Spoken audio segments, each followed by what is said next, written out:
7-10 split. He's going for his second consecutive 300 game. There it goes. That 12th ball. That 12th ball. 2 in a row. 2 in a row. How do you like that?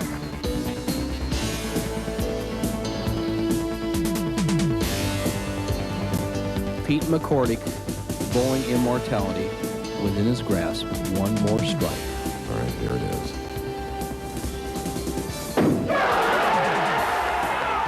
We have it.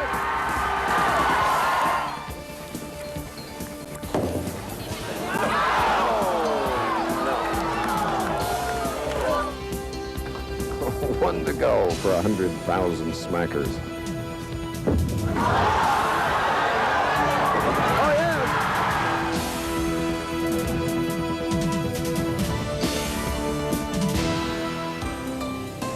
We've come to the National Bowling Hall of Fame and Museum in St. Louis.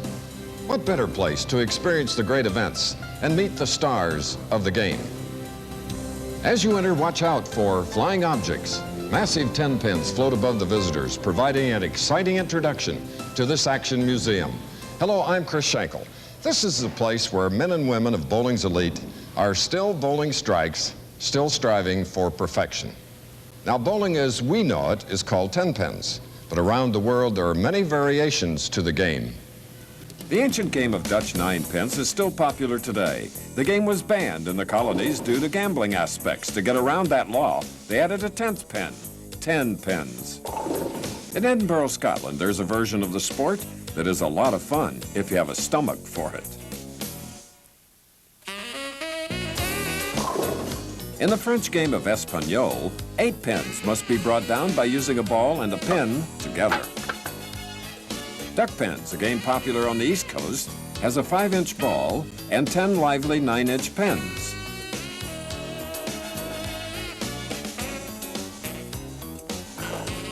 Each player gets 3 shots to make a spare. In New England, there's a game played nowhere else. Candle pins. A unique feature is that the knockdown pins stay on the deck, so a bowler has to throw through the trash on his spare shots, making every shot different. High scores are rare. Of all the variations of the game, 10 pins, as we know, is by far the most popular. We all enjoy the game in plush modern recreation centers with the ultimate state-of-the-art conveniences. But the bowling alleys of yesterday were a far cry from today's. In the little towns of the 19th century, the bowling alley might be located just down the road from the livery stable and the sheriff's office. It was an unregulated sport, with the weight and size of balls and pins varying from city to city, until 1895, when the American Bowling Congress was formed to standardize the rules. Sanctioned leagues were formed, many in centers with as few as 4 lanes. With me now, my television colleague, Hall of Famer Nelson Burton. Bo, what were the conditions of the lanes in that era? Chris, in the 1930s and the 1940s, bowling was much different than we have it today. There was no air conditioning. There were pin boys instead of automatic pin setters. There was a towel that was used by everyone. There were no hand dryers. Chalk was used by everyone to dry their hands. And of course, the infamous spittoon was always around. Now, the lanes were coated with a surface coating called shellac.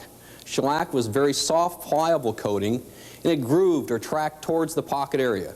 So a player, to be successful, had to play in that groove to hit the pocket and score well. Hence, not many left-handers had success in the 1930s and 40s. The bowling ball was a hard rubber ball, and most of them were 2-finger grips for accuracy. And finally, the bowling pins. Hard rock maple pins, all wood with flat bottoms, were very difficult to knock down, and the players often called these logs. And one of the stars of that era was Joe Falcaro. Joe was national match game champion from 1929 to 1933. He also averaged 196 in 26 years of ABC tournament play. In 1942, the Bowling Writers Association of America initiated an award proclaiming the Bowler of the Year. The first recipient was Johnny Crimmins. He won the inaugural All-Star Tournament in 1941, a grueling tournament to determine the national champion. Ned Day was the Bowler of the Year in 43 and 44, a stylist who used the popular 2-finger grip of the times. Ned toured the nation, taking on all comers in head-to-head matches. In 1959, he came out of retirement for one televised match which he won. The smooth style and concentration of Buddy Bomar were factors as he took the 44 All-Star. Bomar captured 38 tournaments in all, but he was best known among bowlers as a crafty opponent in after-hours matches. And here's another bowling legend, Andy Verapapa. He was a clown, he was a showman. He could do everything with not only one bowling ball, but two. Despite his clowning around, he was a great champion, having won the national championship in both 1946 and 47. Wherever he went, the fans loved to watch him perform.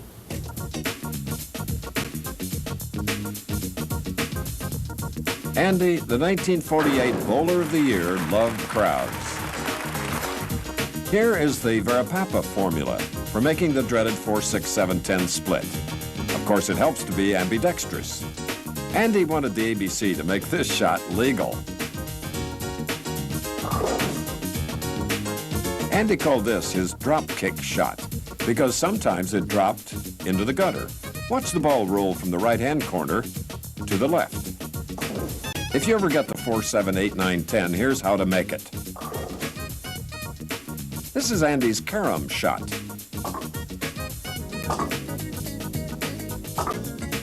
Now Andy's mache shot, from the right to the left gutter and back to the number 10 pin.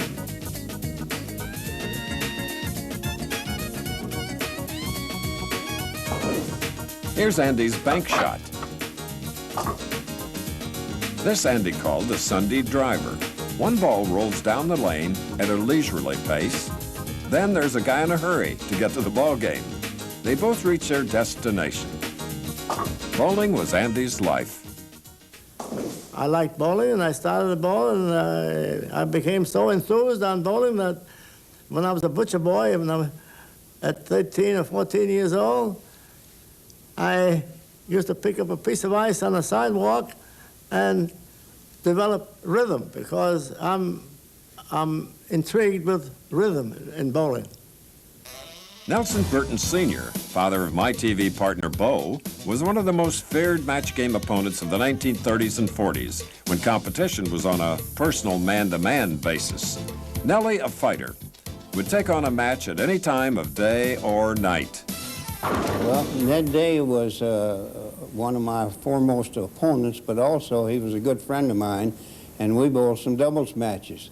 In fact, when there was a tournament in St. Louis one year, it was about 2 o'clock in the morning, and the phone rang, and Ned Day was on the phone, wanted me to come over and bowl a match game against a couple of Chicago bowlers. I can't remember exactly who they were at the time, and they had been bowling real good, and they thought they could beat anybody, so I got out of bed and went on over there and bowled with Ned, and we did all right. In the 1950s, the sport of bowling was undergoing a major change. Refrigeration or air conditioning was now in bowling centers. Lacquer was now the standard on the lanes. And oils or conditioners were manufactured to match that lacquer to give you a very bowlable surface. The hard rubber ball was still in, but the 3-finger grip was now standard. And many of the top stars used a full fingertip grip all the way around the ball to get more power. Now the stroker was in, or the finesse player, and nobody epitomizes the finesse player more than Tom Hennessy. Tom's perfect delivery paid off. He won the ABC Masters tourney in 1958 and paired with Don Carter to take the national doubles title twice. This section of the hall is devoted to the great moments in bowling, like this standing tribute to Don Carter, Mr. Bowling, overwhelmingly dominant in the 50s and 60s, voted Bowler of the Year 6 times. He had an unorthodox style that no instructor would ever try to teach. With his unique bent elbow delivery, Carter crept up to the foul line to topple enough strikes to win the All-Star 4 times. Look how he curled his pinky. He won 5 World's Invitationals as well as 6 PBA titles. In 1970, the Bowling Writers Association voted Carter the greatest bowler in history. Did Don think his style was unorthodox? My style is somewhat unusual, although I don't think it's unorthodox. I have sound reasoning for everything that I do, mainly due to the fact that I have my arm in a bent position here throughout my swing is called unusual, and therefore I have to get out much lower to the foul line when I release the ball. I think the little finger is very important in the grip. In my particular case, I have the little finger doubled under here. It gives me a much more secure grip on the feeling, on the ball, and also it keeps me from overturning the ball. Don, if you would say one thing as we look in retrospect to the greatest bowling career of all times, how would you capsulize your career and what you would want to tell people that what Don Carter not only did in the sport, but what he left behind? Well, I don't know, Bo. I think I've been very lucky. When I bowled, I didn't get rewarded. I got rewarded later, meeting good people and putting the bowling centers together. But I think dedication is the one word. I think you really have to be dedicated. Many parties I passed up, and when I'd finish, I'd go back to the hotel and rest and relax. And I think you really have to be dedicated and practice at your skill. Well, with the 60s approaching, there were several contributions that aided in the popularity of bowling. Well, you're right, Chris, and probably the biggest one was the automatic pin setter. We no longer had pin boys who would harass the bowlers sometimes, or even set the pin slowly, or not even show up. Automatic pin setters made bowling available for anyone at any time. That brought a lot of women into the sport as bowling lanes were modernized. Daytime leagues became available, and of course, to take care of the little children those women brought into the bowling centers, there were nurseries. Bowling was truly a sport for everyone in the 60s. And Chris, of course, in the 1960s, in came your expertise. Right, and even before that, Bo, in the 50s, I was fortunate to be one of the commentators on the syndicated film series, Championship Bowling. This series, along with other spin-off shows, followed by network shows like Jackpot Bowling, Make That Spare. So with all of these television shows, the stars that they were reading about now became household names. Carmen Salvino, a charter member of the PBA, has won 19 PBA tournaments. The colorful Hall of Famer now competes on both the regular Pro Tour and in senior events. No athlete was ever more determined to win than Buzz Fazio, one of the game's great team captains. Fazio captured the ABC Masters in 1955, and 13 years later he finished second at age 60. Lou Campi adapted his bowling style from his years of playing the Italian game of bocce, in which the player finishes with his right foot forward, even though right-handed. Campi was known as wrong foot because of his awkward-looking delivery. The man with the peekaboo style is Ray Bluth, Masters Tournament champion in 1959, and 4 times national doubles titleist with Dick Weber. He was a member of the famous team that set a record that may stand forever. March 12, 1958, our team bowled the world's record, which is still the world's record, of 38.58. I was always getting on Tommy, teasing Tommy Hennessy quite a bit. And the second game, Tom shot 300, so Tommy was getting on me. He said, you know, come on, Ray, let's get with it here. So I produced the 300th, the third game, and Tom looked at me and said, I can never get ahead of you. Minneapolis, Minnesota was the site of the 17th annual BPAA All-Star Tournament, the forerunner of today's United States Open.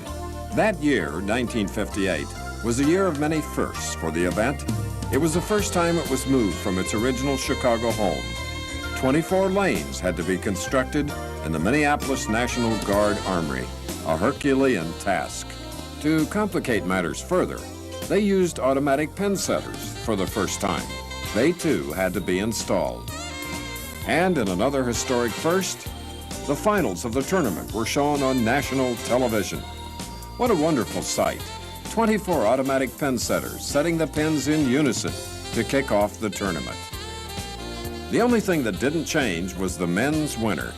Don Carter, Mr. Bowling, won his 4th All-Star Championship.